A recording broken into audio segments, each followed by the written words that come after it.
Entrata in vigore oggi, con applicazione da domani, la nuova ordinanza del governatore del Veneto che va a regolare ulteriormente quelle situazioni di assembramento fuori dai bar. Dalle ore 11 di domani, momento nel quale secondo Zaia inizia l'oretta giusta per far mucio, stop dunque a caffè e aperitivi in piedi. Capire se questo può funzionare o no, questo non si può dire, già ci stanno limitando in tante cose.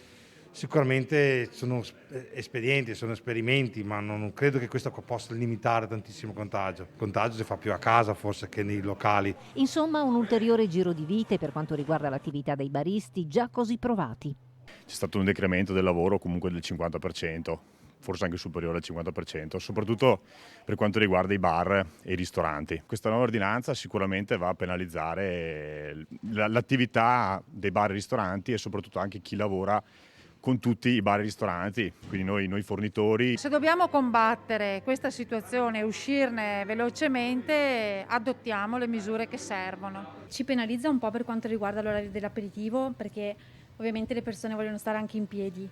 Però dall'altro canto bisogna fare un ultimo sforzo, dobbiamo rispettare tutti questa nuova ordinanza, essere più uniti e fare in modo che le persone capiscano che è una cosa seria per la quale bisogna proprio impegnarsi.